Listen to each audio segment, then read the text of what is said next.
In February 2026, a Chinese beauty influencer was live on Douyin, China's version of TikTok, dancing for her audience. She looked the way she always looked. Pale, smooth, porcelain skin, eyes enormous, almost cartoonishly wide, a face so delicate, so small, so perfectly symmetrical that it barely looked real. Because it wasn't. For a few seconds, just a few, the filter dropped. The real face appeared. A woman with warm skin, mature features, natural texture. A completely normal, genuinely attractive human face. The filter snapped back almost immediately. But the damage was done. The clip spread everywhere. And within days, she had lost 140,000 followers. Not because she was ugly. Viewers who defended her said she was actually prettier without the filter. She lost them because for a few seconds, she looked like an adult.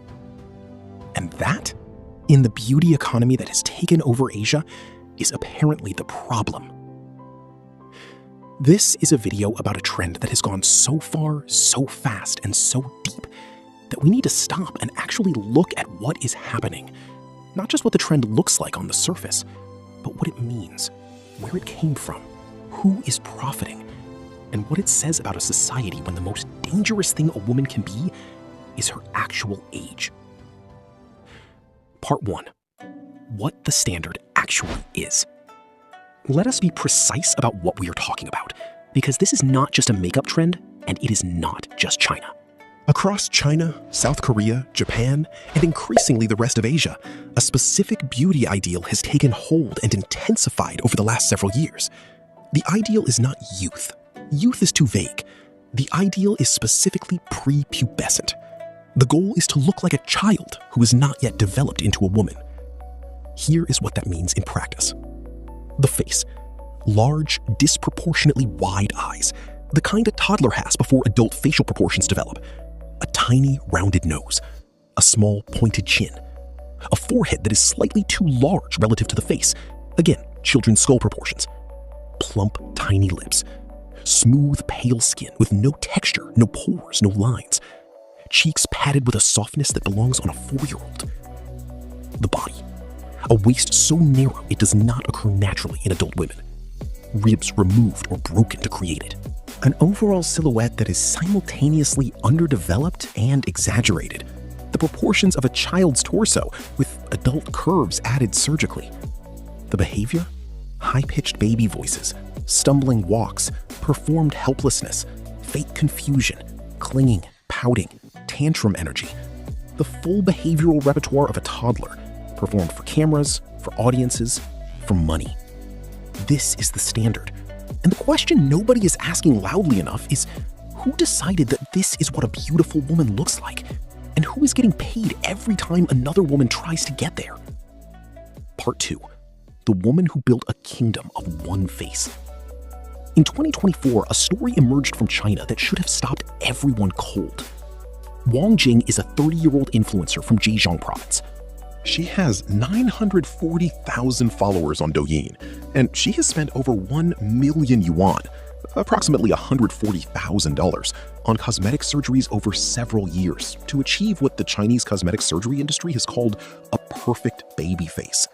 Large, rounded eyes, plumped lower eyelids, a small pointed chin. Features engineered to communicate one thing: innocence, youth, pre-adulthood. She spends half of every year recovering from procedures. She has described her face after the initial surgeries as uneven and bumpy, requiring multiple corrective operations to reach the final result. She said, and I am quoting directly, "I have endured so much pain. The beauty I have now is well-deserved." She now runs her own cosmetic surgery clinic. And she uses her own face as the template. At least 517 people, documented, verified, have visited her clinic and had surgery specifically to look like her, to replicate her face, to wear her features on their own skull. One fan who spent 60,000 yuan to achieve the look said, "I have entered Wang Jing's kingdom. After investing in surgery, I feel more confident." Wang Jing's kingdom. 517 people with the same face, and the clinic making money from every single one of them. One commenter online said, Wang Jing is trying to build her own kingdom where everyone has the same face as hers.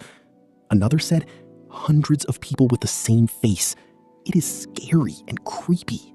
They are right on both counts. And the scariest part is that this is not an anomaly. It is the logical endpoint of a system that has been building toward this for years. Part 3. The viral challenges that trained women to hate themselves.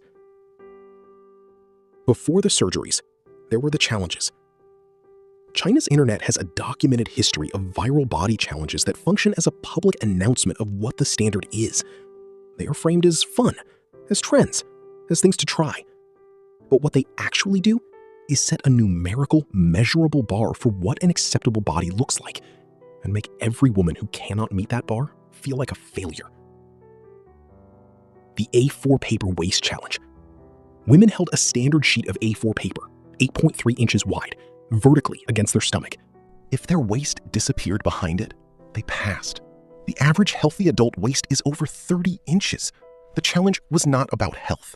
It was about telling millions of women that their normal adult body was too big. The collarbone coin challenge. Women balanced coins in the hollow of their collarbone. More coins meant more pronounced bones, which meant thinner, which meant better. The belly button challenge. Women reached one arm around their back and tried to touch their belly button from behind. A flexibility test that became a thinness test. Each of these challenges went viral. Each one reached millions. Each one communicated the same message. Your adult body is the problem. Make it smaller. Make it disappear. Make it look like it hasn't fully developed yet. And then, when the challenges failed to produce the result, because no amount of dieting makes an adult waist 8.3 inches wide, the surgeries arrived as the solution.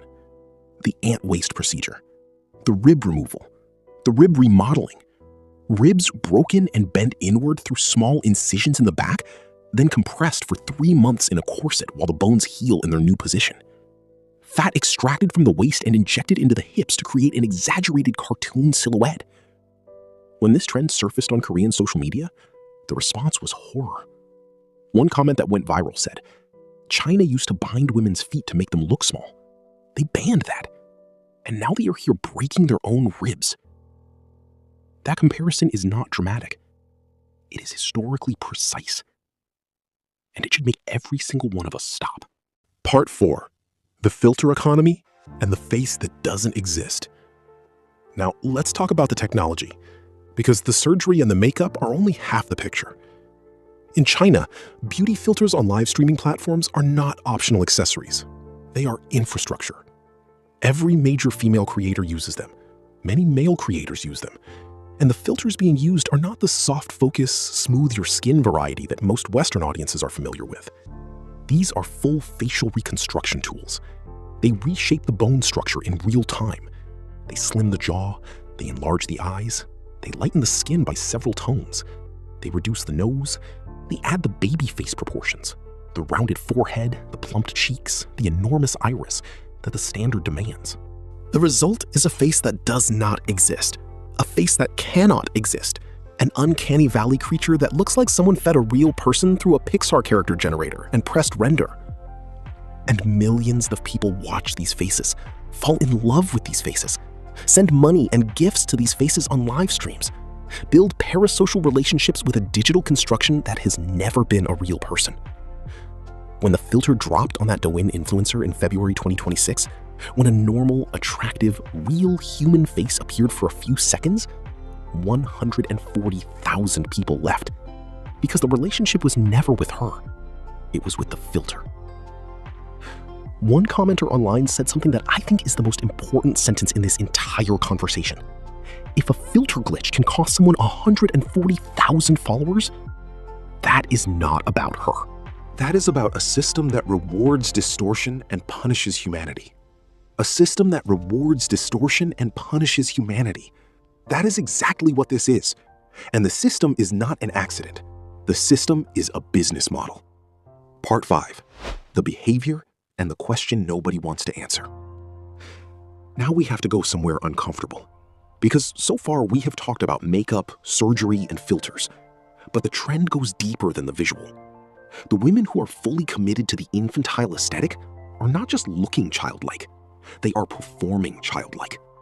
High-pitched baby voices, stammered speech, fake crying, wobbly walking, performed confusion, clumsiness staged for the camera, clinging, pouting, helplessness engineered for an audience. In Korea, this behavior has a name, aegyo. In China, it is called sajiao. Both describe a performance of childlike charm and vulnerability that is embedded in the cultural expectations of femininity in East Asia. It has roots in historical relationships between courtesans and powerful men. The performance of smallness, of needing to be taken care of posing no threat. What we are watching online now takes this tradition and industrializes it. It is not a private behavior between partners. It is a monetized content strategy performed to millions of strangers. Some of these creators are mimicking toddlers, talking like babies, pretending not to know how to do basic tasks, tumbling around as though they just learned to walk. This is their job. This is their income. And here is the question that nobody in these conversations wants to answer directly. When a grown woman performs being a toddler for an audience, who is that audience? The surface answer is, the algorithm rewards cuteness. Non-threatening femininity drives engagement. This is a social media economy problem. That is true, and it is insufficient. Because some of these creators have been explicit about the fact that their biggest donors, the men sending thousands of dollars in live stream gifts to watch a woman pretend to be a 2-year-old, are older men with money. Men who are specifically attracted to the helplessness, the smallness, the pre-adult performance. I am not making a broad accusation. But I am saying that when you engineer an aesthetic that systematically erases every marker of adult womanhood, the body, the voice, the behavior, the face, and the people paying most enthusiastically for that performance are men who want women small and childlike and helpless, that is a question worth sitting with. Who benefits when women make themselves look and act like children? Follow that question to its conclusion and stay there for a moment. Part 6, the pacifier. Yes, really. I was going to end this before I found one more thing, and it ties the entire conversation together in a way that is almost too on the nose to be real. As of mid-2025, adult pacifiers became a trending product in China on platforms like Taobao and JD.com. Adult-sized, sold in colors and styles, bedazzled, priced between $40 and $70. Some online stores selling over $2,000 per month. For many people using them, it is genuinely about stress relief. There is a psychological phenomenon called regression, where adults under intense stress subconsciously reach for childhood comfort behaviors. Sucking is one of the most primal forms of self-soothing. Under China's brutal work pressure, the appeal makes psychological sense. But here is what I noticed. A very specific subset of pacifier users are the same creators doing the baby voice content, the infantile makeup, the toddler behavior. They are posting in the full baby doll aesthetic, pacifier in mouth, to an audience that sends them gifts. The pacifier, in that context, is not stress relief. It is a costume piece, a prop for the performance. And then, because the internet is the internet, there is apparently a secondary market for used adult pacifiers. Secondhand, purchased specifically because they were used. I will let you draw your own conclusions about what that market is and who it serves. Payments, having to pay bills, and other things you have to worry about as an adult in 2025. But here is the point I want to make about all of it together. The makeup, the surgery, the filters, the behavior, the ribs, the baby voice, the pacifier. Every single element of this trend points in the same direction. The erasure of adult womanhood. The creation of a product that looks, sounds, moves, and behaves like a child. And a market built on social media platforms, powered by algorithms, monetized by surgeons and clinics and filter companies and live streaming platforms, that is paying women to produce that product and paying men to consume it. Part 7. Who built this and why it won't stop itself? This is the part that transforms this from a disturbing trend video into something that actually matters. Because the question is not just why are women doing this, The question is, who built the conditions that make this the rational choice? The platforms, Douyin, Kuaishou, Xiaohongshu, do not create the filters, but they integrate them as standard features, and their algorithms amplify content that performs best. Baby face content performs best. Infantile aesthetics drive engagement. The algorithm learns this and feeds it back at scale. The platform profits from every minute of watch time, every gift sent, every follow gained. The platform has no financial incentive to push the standard toward healthy adult women. The cosmetic surgery industry, worth $28 billion in China by 2025, profits directly from every insecurity the standard creates. Wang Jing's clinic is not a fringe operation. It is the logical endpoint of an industry that needs a standard women cannot naturally meet. Because if they could meet it naturally, they would not need the surgery. The live streaming gift economy, where audiences send real money to creators in real time, has created a direct financial incentive for women to perform whatever the highest paying audience wants. And the highest paying audience in these spaces wants infantilized femininity. The market has spoken. Women responded to the market. And the K-pop and C-pop industries, which set the physical standard that the rest of Asia then chases, have built their product on bodies and faces that require surgical and chemical intervention to produce, and then presented those bodies as the natural result of good genes and clean living. None of these players are going to stop the trend, because the trend is their revenue stream. Outro. The influencer whose filter glitched in February 2026 was, by every account, a completely normal and genuinely attractive woman. She lost 140,000 people in days. Because for a few seconds, she was real. And that is the thing I cannot stop thinking about. We have built a system across Asia, across platforms, across an entire economy of filters and surgeries and live streaming gifts, in which a real human face is a liability, in which adulthood is a flaw to be corrected, in which looking like a grown woman is the thing you spend $140,000 and half a year in recovery to undo. And underneath all the surgery and the filters and the baby voices and the pacifiers, what is actually being sold is the same thing that has always been sold to women across history: smallness, innocence, helplessness, youth. The idea that a woman is most valuable when she takes up the least space, when she is the least threatening, when she is closest to a child. That is not a beauty trend. It is a very old idea, dressed up in new technology. And the machine built to sell it has never been bigger, never been faster, and never been more profitable than it is.